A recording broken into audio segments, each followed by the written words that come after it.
Did you know there's one Italian verb that does the job of 100 others? It's so versatile that Italians use it every 2 seconds, and that's no exaggeration. So in this video, I'll show you how to use it and the one situation that you should never use it and what to use instead. Pronti? Iniziamo! So what is this magic verb? Well, it's fare, but it's used in more ways than you think. And today it becomes your cheat code. So let's start with learning its core meaning, because once you understand this, understanding the other 5 ways that it's used will become much easier. So in English, we have 2 separate verbs, to say, to do, and to make. But in Italian, we just use one verb, fare, which means both. Think of it like a Swiss Army knife. One tool, one verb with lots of different uses. So the first formula to use fare is just like in English. We have fare plus the object. Take a look at these examples. Faccio I compiti. I do my homework. Faccio una torta. I make a cake. Faccio il caffè. I make the coffee. Now, in most cases, fare just means you are doing or making something. Okay, let's move on. So next I'm going to show you when fare can mean more than one thing, which is why Italians use it every 2 seconds. So imagine you're speaking Italian and suddenly you can't remember the verb. So maybe you freeze mid-sentence. In English, we take a photo, we have breakfast, or we go for a walk. Now that's 3 different verbs. But in Italian, you only need one, fare.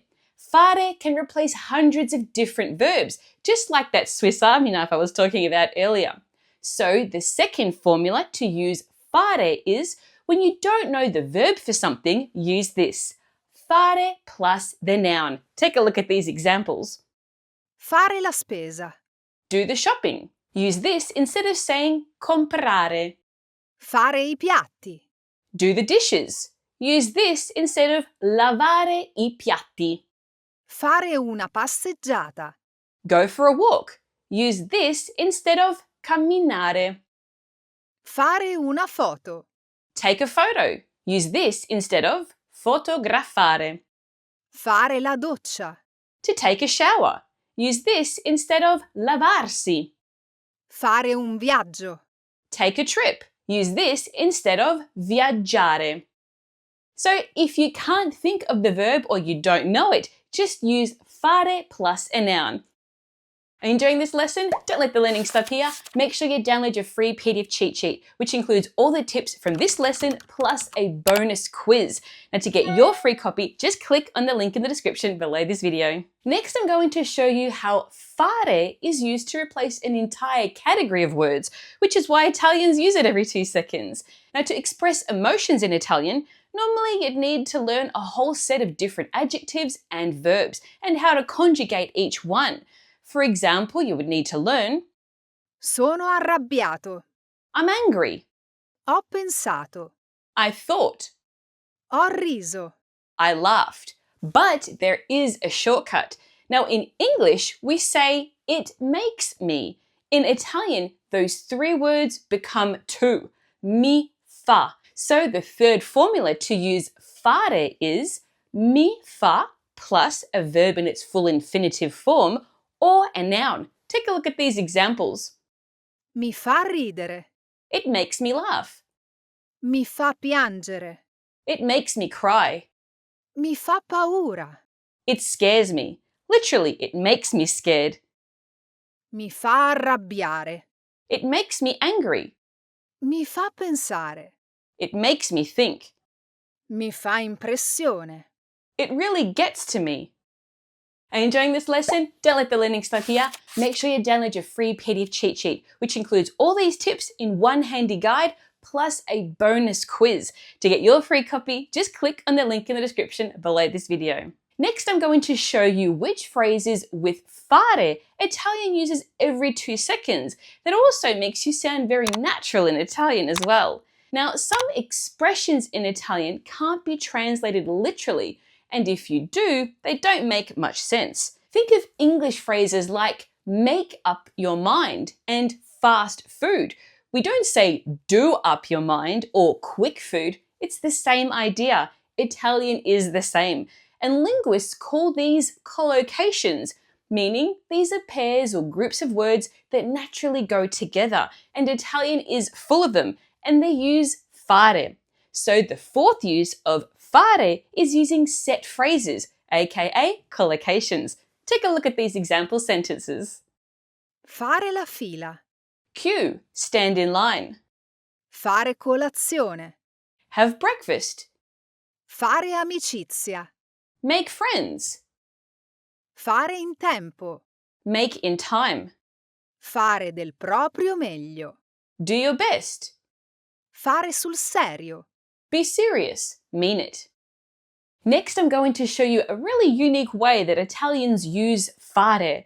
Now, in English, when we talk about jobs or roles, we use the verb to be. I am a doctor. She is a teacher. But in Italian, using essere, to be, isn't the only verb that you can use.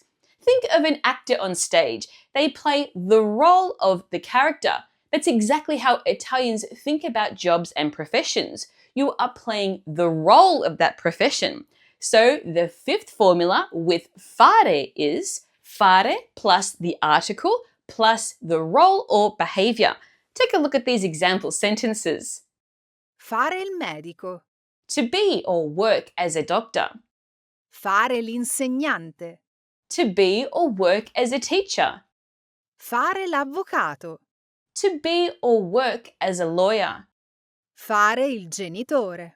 To be a parent, as in to do the job of parenting. Did you notice the difference here? Essere says what you are. Fare says what you do, how you act, the role that you play. Okay, moving on. Next, I'm going to show you another way Italians use fare that most textbooks never teach. And once you learn it, you'll start noticing it everywhere. Now, so far, we've learned that fare is always about doing something in the world, making something, causing something. The action has a result outside of you. But sometimes you're not doing something for the world or externally. You're doing it for yourself. Now think about the difference between these two sentences. Faccio un caffè. I make a coffee. Now this is for someone, or it's just in general that you're making this coffee. Compare this with Mi faccio un caffè. I make myself a coffee. This means that it's just for me. That me at the start is the signal. It tells you that the action is coming back to the person doing it. In Italian, that's called a reflexive verb. And you can make fare reflexive simply by adding si, giving you farsi. So the sixth formula to use with fare is the personal pronoun plus farsi plus the object. Take a look at these examples. Mi faccio una vacanza. I take myself on holiday. Mi faccio la doccia. I take a shower. Mi faccio il pranzo. I make myself lunch. Now I'm going to show you the one case where fare doesn't work. Now this catches a lot of learners by surprise. Now you've learned that mi fa means it makes me, but it isn't always the right formula to use. Think of it like this. Sometimes something makes you do something. For example, mi fa ridere. It makes me laugh. That's a reaction, so we use fare. But sometimes something makes you feel a certain way. Felice, triste, nervoso. Now that's not a reaction, but a change in state. And for this, we need to use the verb rendere. Now notice how these are all adjectives, not verbs or nouns. So the correct formula that we need to use for this is the personal pronoun plus the verb rendere plus the adjective. So we say, Mi rende felice. it makes me happy. Ti rende triste. It makes you sad. Lo rende nervoso. It makes him nervous. Mi rende orgoglioso. It makes me proud. Now, even though you now know all 6 ways that Italians use fare. None of it matters if you waste your time learning other parts of Italian grammar that you'll never actually use. So make sure to watch this video here where I reveal exactly what you should focus on to learn Italian so fast that it feels like cheating.